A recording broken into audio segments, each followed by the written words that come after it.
Bismillahirrahmanirrahim. Nah, ketika kita bisa meluangkan waktu untuk keluarga, bukan hanya kita memberi hak untuk keluarga, bukan hanya menciptakan kenangan yang tak terlupakan, tapi itu juga menunjukkan kepada kita kemampuan untuk mengelola waktu, bahwa semua itu ada saatnya sendiri-sendiri. Coba saya ilustrasikan seperti ini. Anda bekerja dari jam 8 pagi sampai jam 4 sore, jam 9 sampai jam 5 sore. Itu saatnya Anda mencari nafkah. Bekerjalah sebaik mungkin, karena dengan itulah Anda mendapatkan gaji. Jangan sampai perusahaan yang membayar Anda merasa menyesal karena membayar pegawai yang tidak produktif. Jangan diselingi dengan perbuatan-perbuatan yang tidak berhubungan dengan pekerjaan kantor. Ada karyawan di kantor tapi waktunya malah buat milih-milih barang online gitu. Ada yang malah update status gitu loh. Bekerjalah secara maksimal agar kantor yang mempekerjakan Anda itu merasa beruntung karena memiliki karyawan seperti Anda. Dengan hadirnya Anda, perusahaan itu akan menjadi lebih maju. Jam 4 Anda sudah pulang. Perjalanan setengah jam. Ini saya ilustrasinya di Solo ya, bukan Jakarta ya. Solo. Setengah jam, akhirnya jam setengah 5 sudah sampai di rumah. Anak-anak nggak ada di rumah karena full day school. Mereka ikut antar jemput. Selesainya jam 4, tapi sampai di rumah nanti jam 5 karena muter-muter dulu. Nah sekarang Anda sampai di rumah setengah 5. Sampai jam 5 ketika anak-anak pulang nanti, Anda berdua di rumah sama istri. Pergunakan setengah jam ini sebagai suami kepada istri. Ada setengah jam untuk mengukuhkan hubungan kita sebagai suami istri. Ngobrol berdua, nanya apa yang terjadi tadi pagi dan macam-macam. Begitu jam 5 sore anak sudah sampai di rumah, kalau di Solo maghribnya setengah 6. Ada setengah jam untuk bermain-main dengan anak. Karena apa? Ini waktunya Anda berperan sebagai ayah. Bahkan ada anak-anak yang ketika bapaknya belum pulang itu aja sudah teriak-teriak. Begitu bapaknya turun dari sepeda motor atau mobil, dia sudah senang banget. Tapi kadang-kadang kesenangan itu seperti bertepuk sebelah tangan. Begitu bapaknya masuk rumah, langsung tangan anaknya itu disisihkan. Papa capek, papa mau istirahat. Padahal besok pagi ba'da subuh sudah berangkat lagi. Waktu Anda untuk meneguhkan ikatan antara bapak dengan anak itu ya setengah jam ini. Tapi kalau setiap hari itu luar biasa. Banyak orang mengabaikan waktu-waktu setengah jam yang efektif ini. Akhirnya begitu anak sampai di rumah, nggak ada hubungan anak dengan bapak. Coba Anda main-main dengan anak. Kalau perlu anak minta Anda jadi sapi, ya udah sapi-sapian aja nggak apa-apa. Rasul saja dipakai sapi-sapian sama cucu-cucu beliau.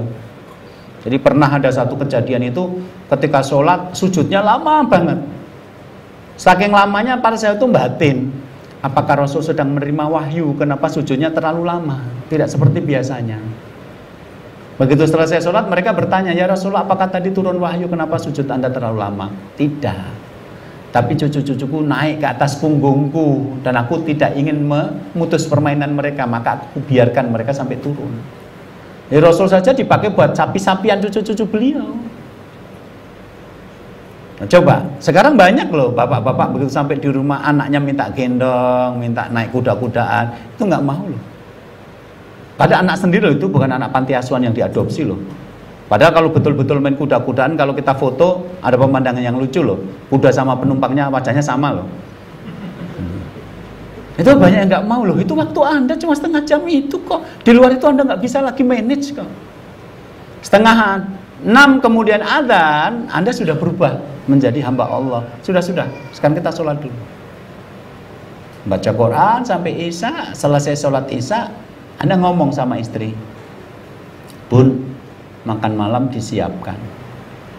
Ketika Anda ngomong seperti itu, maka si istri merasa, loh aku di sini tuh berarti kepala rumah tangga. Kalau bapak kepala keluarga. Anda ngomong sama yang sulung, nak, adik-adik diajak kita mau makan malam. Kakaknya, dia merasa di rumah itu ada akarnya. Saya berarti di sini adalah kakak nomor 1, adiknya diajak. Kemudian Anda makan bersama. Disitulah Anda sedang menegaskan posisi sebagai kepala keluarga. Selesai makan malam, Anda perintahkan istri untuk bersih-bersih, anak-anak untuk belajar buat sekolah besok. Kemudian Anda ngomong sama istri, aku tak berangkat ya, ada rapat RT. Anda menjadi anggota masyarakat.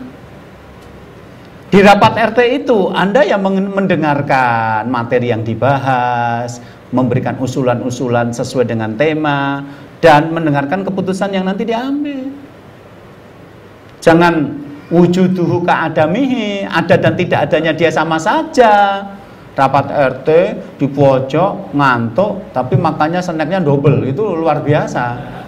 Habis itu nanti selesai keputusan dibacakan, dia baru bangun. Apa usahanya begini? Oh nggak bener itu, baru protes gitu loh. Nggak penting banget orang kayak gini tuh hidupnya. Nggak tahu cara mengelola waktu. Kalau teman Anda yang modelnya begitu, mulai sekarang jangan deket-deket dengan dia agar tidak tertular virusnya. Kalau ternyata itu adalah Anda, bertobatlah segera. Itu berarti nggak imbang Anda mengelola hidup gitu. Oke. Selesai dari rapat RT Anda pulang, lampu kok masih menyala. Anda ngomong sama istri, kok masih menyala Bun? Biasanya kan langsung mati. Ingat loh, listrik nanti akan naik lagi gitu. Sering-sering menghemat aja. Oh, tadi setelah ayah berangkat rapat RT, Bapak Ibu datang. Oh, Bapak Ibu datang toh. Ya udah, waktu itu suruh keluar, ketemu sama saya di kamar tamu dulu. Anda tiba-tiba berubah menjadi menantu. Ngobrol sama mertua, udah dikasih istri secantik dan sesolehah ini, masa nggak ingat sama Bapak Ibu mertua. Jam 11 Anda ngomong, Bapak Ibu saya mau istirahat dulu, besok pagi kita lanjutkan. Bapak mau kemana, mau antar kemana, terserah, nanti besok pagi kita bicarakan lagi, sekarang kita istirahat dulu. Anda menjadi diri Anda sendiri. Istirahat secukupnya, karena kalau terlalu terforsir juga nanti suatu saat sakit. Pas sakit biaya yang kita keluarkan kadang-kadang jauh lebih banyak dari uang yang kita dapatkan. Ingat ya, beberapa artis yang uangnya sampai miliaran, begitu Allah takdirkan dirinya atau anaknya sakit, yang kemarin bermiliar-miliar habis kok dipakai buat membayar biaya rumah sakit dan masih kurang kok, sampai mengadakan malam penggalangan dana segala kok.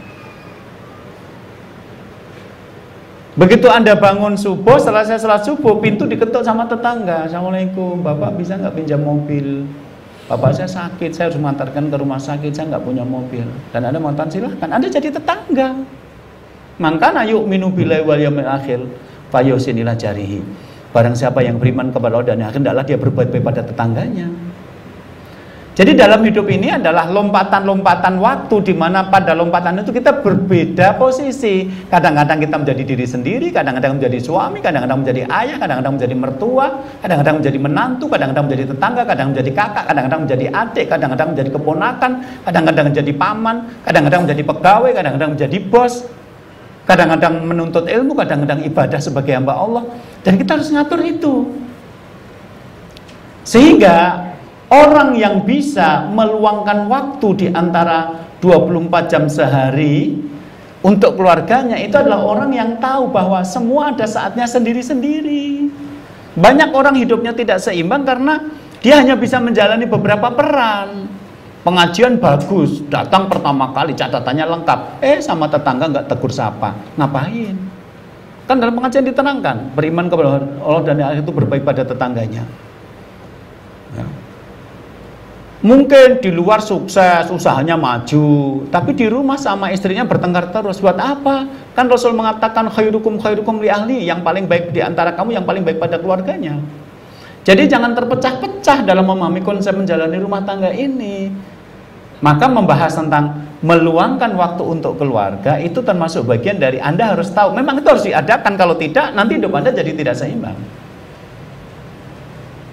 Itu harus diadakan, sebab itu bagian dari kita menyelaraskan diri kita dengan tugas-tugas kehidupan kita. Jadi tugas kehidupan kita itu bukan cuma mencari nafkah, tapi juga jadi tetangga, tapi juga jadi hamba Allah, tapi juga jadi teman, tapi kadang-kadang jadi kakak, kadang-kadang jadi mertua, kadang-kadang jadi menantu, kadang-kadang jadi paman, kadang-kadang jadi keponakan, kadang-kadang jadi tetangga, kadang-kadang jadi anggota masyarakat, kadang-kadang jadi pekerja. Itu harus kita kelola waktu kita untuk semuanya itu. Dan kuncinya kan satu, fokus. Pada saat Anda ikut pengajian sendiri, jangan pikirkan yang lain, nanti pikiran jadi terbelah. Kalau Anda bekerja, jangan pikiran yang lain, nanti akan memaksimalkan waktu yang Anda pakai di perusahaan. Kalau Anda memang sedang bermain-main sama istri, ya sudah, yang lain juga jangan diurus, agar nanti Anda fokus, setengah jam jadi efektif. Syukran ya Rabbi, syukran, hadaita qalbi.